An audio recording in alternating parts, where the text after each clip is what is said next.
Hey guys, before we get into today's video, I want to give a real quick shout out to today's sponsor, Virtual Shield VPN. And the reason I promote it, guys, is because I use it every single day and I know that it works, and I've proven it in videos in the past.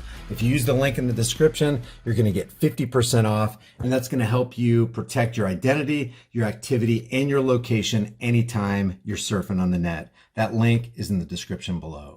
All right, I wanted to talk about this because there's some strange stuff going on with this Russia-Ukraine thing that I do not quite understand. I am not, let me just make it very clear. I'm not pro-Putin. I'm not pro-Ukraine. I'm not pro the United States military-industrial complex, Rothschilds, and all that kind of stuff.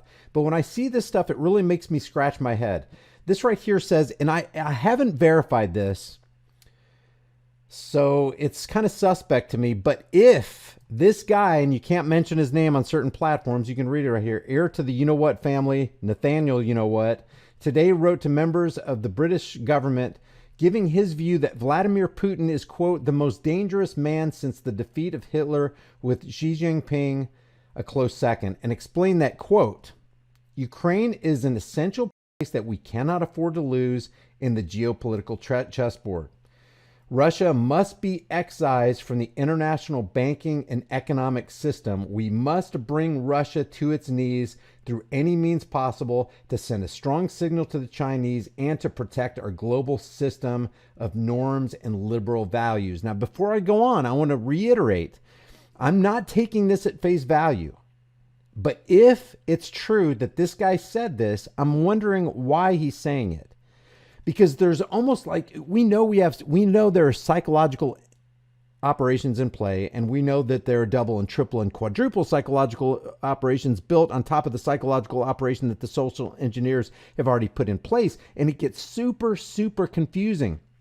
And we also know that regimes, and when you have regime change, let's say the CIA goes into a country and institutes a regime change so that they can put their puppet dictator in there who assents to their interests, who rallies around their battle cry and not the battle cry of the nation and for the people and all that kind of stuff. So they set up this puppet dictator. But in order to do that, to institute regime changes, they fund opposition parties, people who are actually against the interest of, let's say, the bankers, against the interest of the CIA. And then they fund people who are against that opposition. So you've got people who look like they're against the globalists, all in play, being funded by the globalists. The globalists are funding anti-globalists.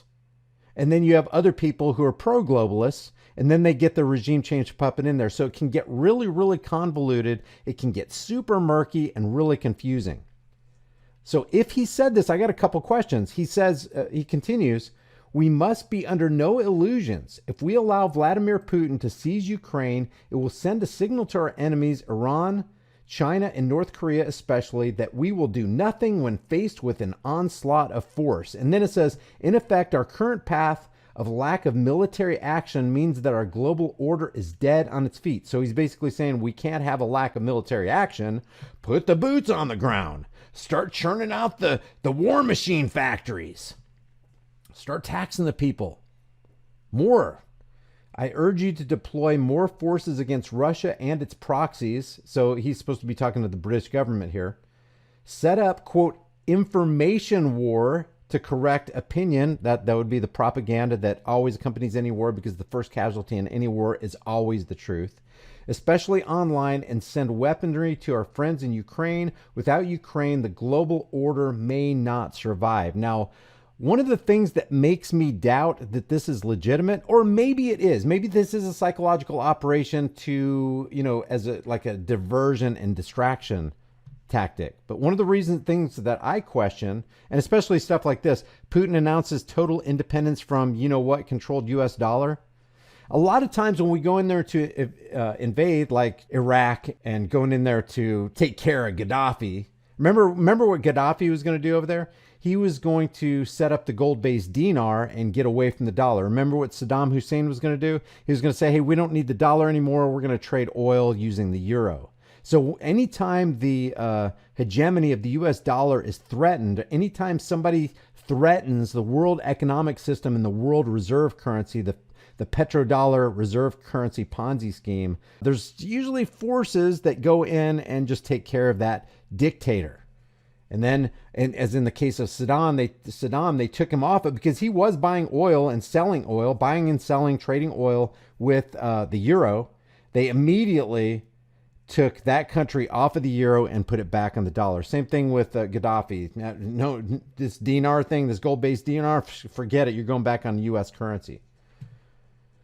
So the thing that really gives me pause is the fact that Putin's already in the back pocket of the banksters. What's this guy right here talking about? Putin's already in the back pocket of the World Economic Forum.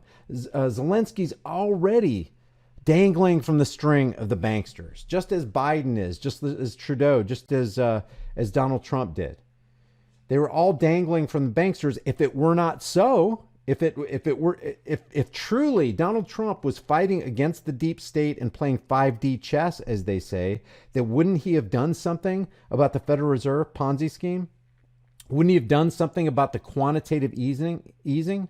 Remember, before he became president, we've gone over this a couple of videos ago. Before he became president, he goes, we don't need quantitative easing. We need quantitative tightening. We don't need lower interest rates. We need to bump the interest rates up. We need to strengthen the dollar. But as soon as he became president of the United States, he goes, hey, we don't need quantitative tightening. We need quantitative easing. Let the money flow. Print the presses. Drop them from the helicopters. This is going to be $6.2 trillion. I never signed anything with a T on it before.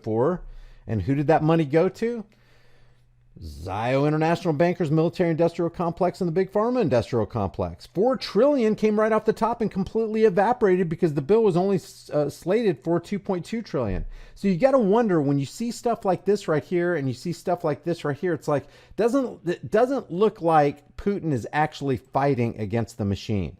But we do see projection in the news right now because everybody's all for shutting down the bank accounts of Putin and all of his henchmen and even the people of Russia. I saw something today that said something like the Russians can no longer. Yeah, here it is. Here it is right here. I didn't look at the article. But look at this. This is projection, guys. If we can do this to the Russian people, we'll do this to everybody. Apple Pay and Google Pay no longer work on Moscow's metro system, leading to long queues as people fumble about for cash.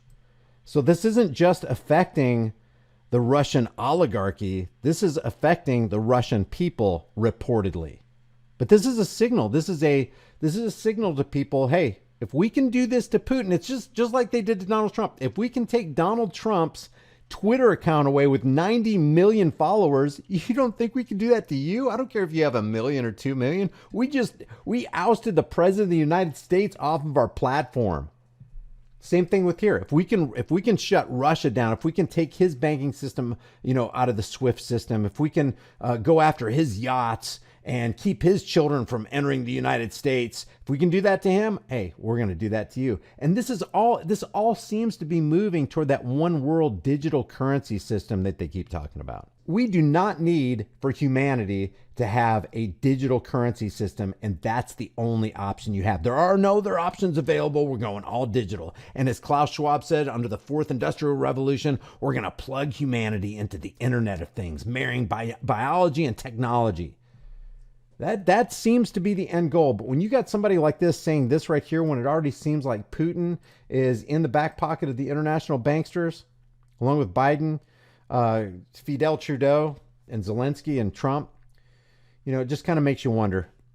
I want to know what you guys think. Do you guys really think, as this right here alludes, that Vladimir Putin is the wrench in the gears that are grinding globalism to a halt? Do you really think that he is? I'm not thinking with a picture like this, shaking the hands of Klaus, you'll own nothing and be happy, Schwab. That's a reality. I think it's wishful thinking.